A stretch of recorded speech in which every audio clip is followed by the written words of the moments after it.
What's up and welcome back. We're here. I don't know if you knew this or not, but it's the 25th anniversary of Entrapment. That's right. The Sean Connery, Catherine Zeta-Jones team up, which also has Ving Rhames, Will Patton. Uh, but yeah, it's Sean Connery and Catherine Zeta-Jones. Even when Sean Connery was near the end of his career, he was still getting the hottest of hot women to be his co-stars.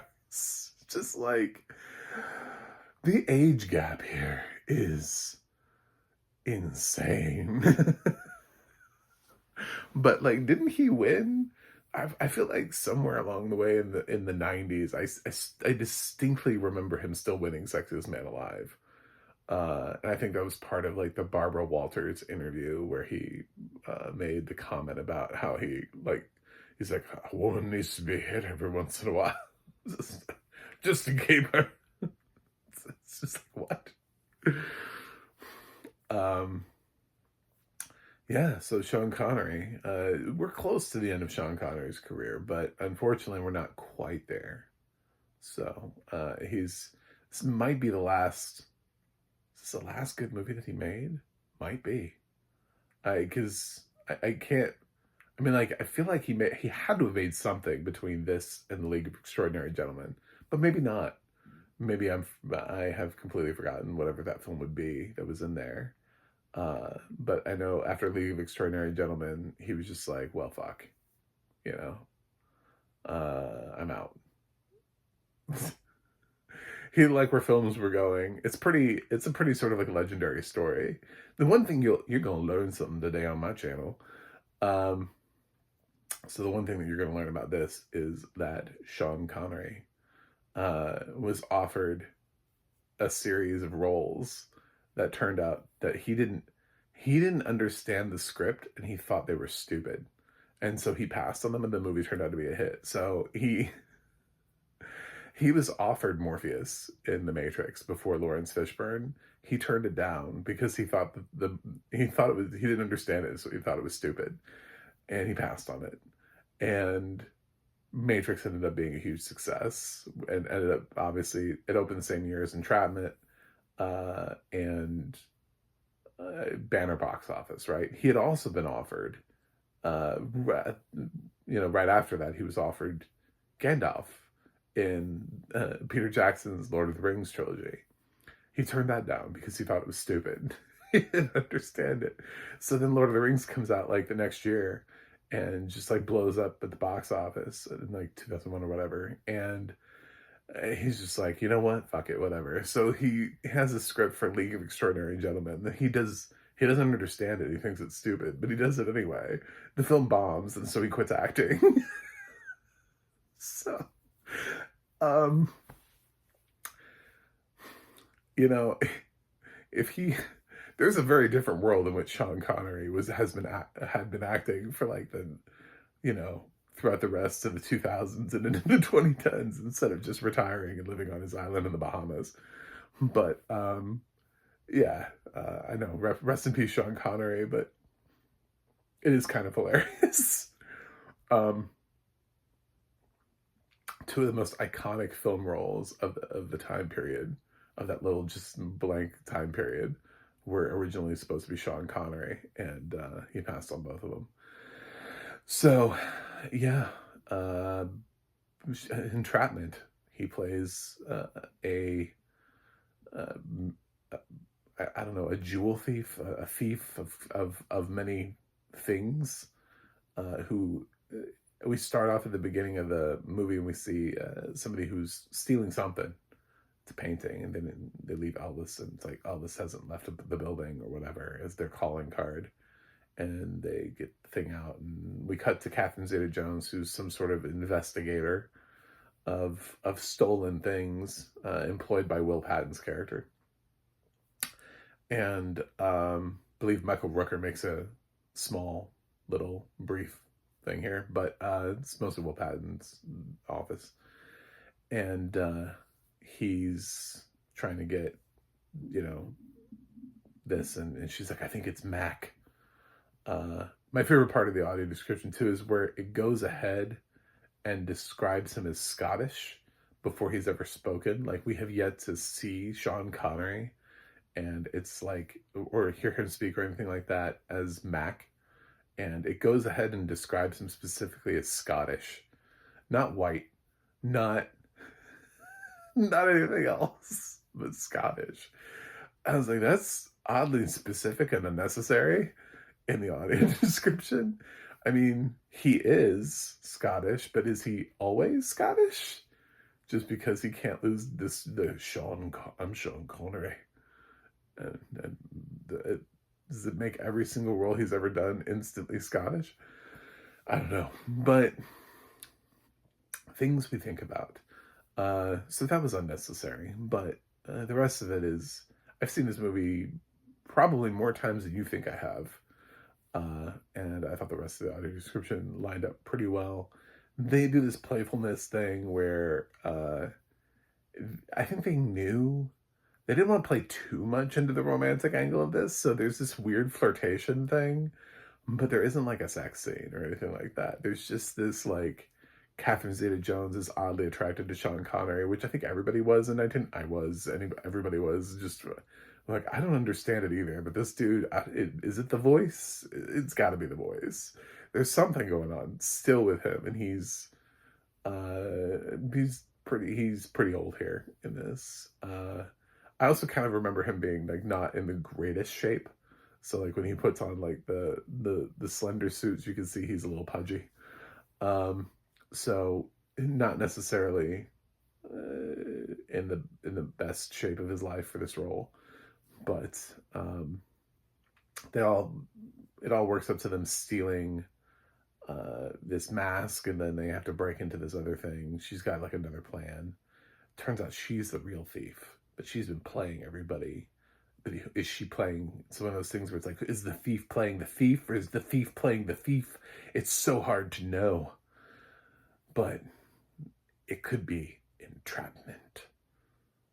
You know, I love when they bring up the title in the film, and she's like, that's entrapment. And then he has to explain to her what entrapment is. It's like, no, entrapment is what cops do, too. You know.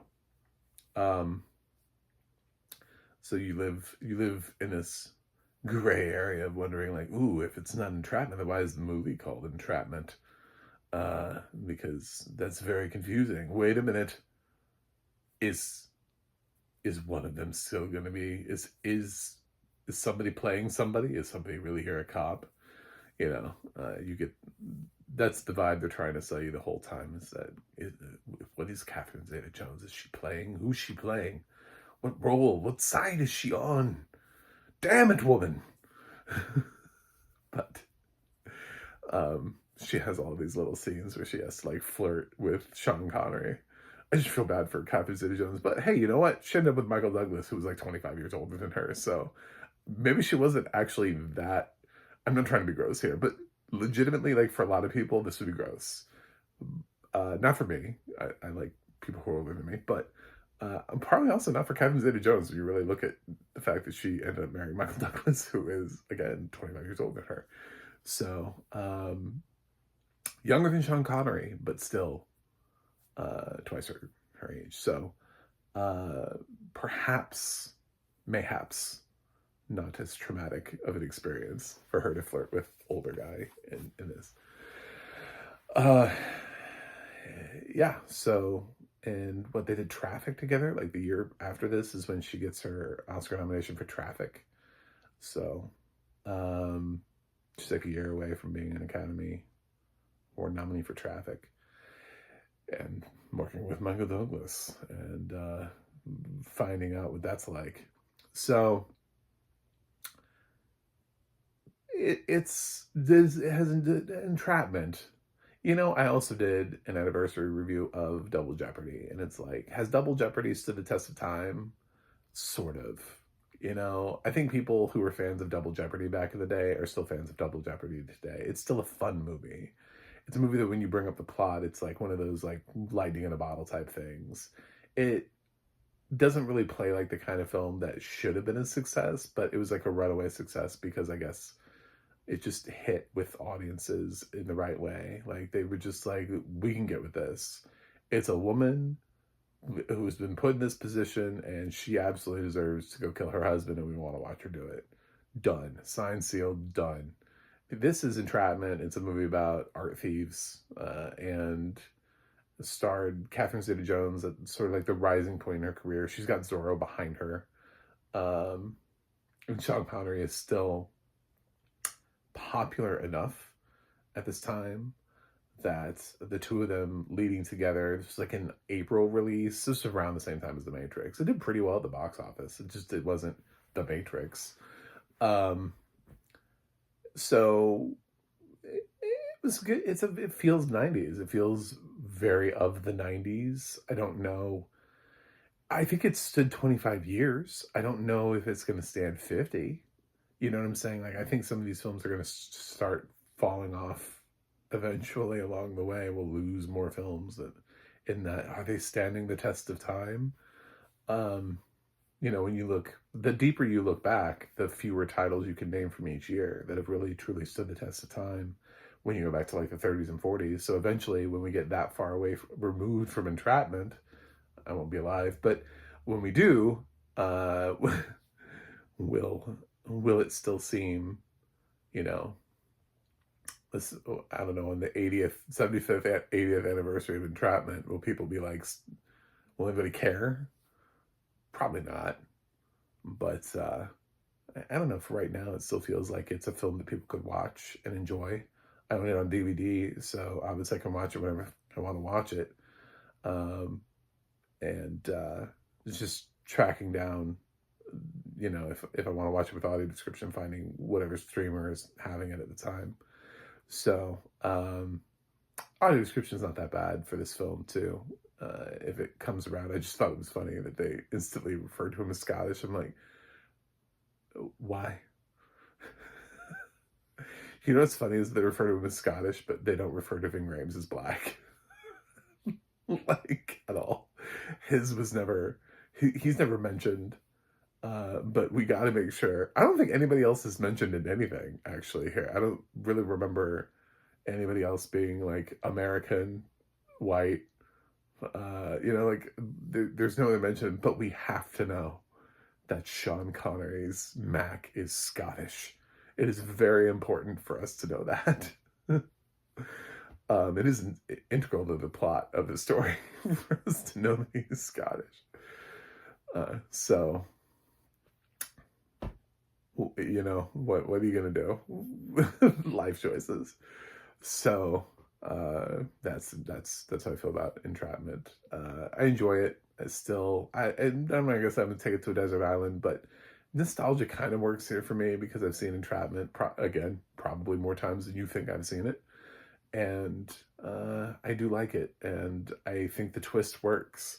And honestly, the romance doesn't bother me that much either, because in 1999 I wanted to probably kiss Sean Connery too. So I get it. You know, he was this enigma where you were like, I don't know what's up. I don't get it. I have no idea, but the world has told me uh, that this is the guy.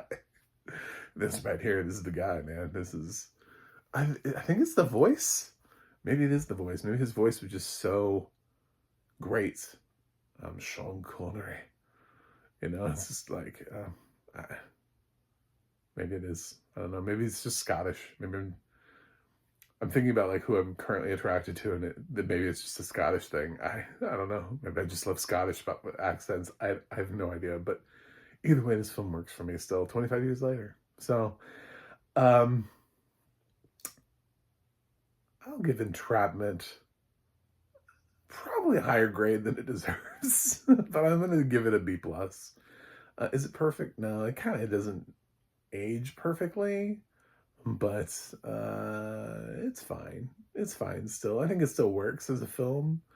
I'm not going to take it to a desert island with me. It does kind of feel like it's just sort of like random fluff that was released into theaters, like inconsequentially. It's not really meant to be remembered, but it could be, depending on if you like these actors enough. So, but 25 years later. Anyway, thanks for watching. Thanks for subscribing, and I will see you guys on the other side.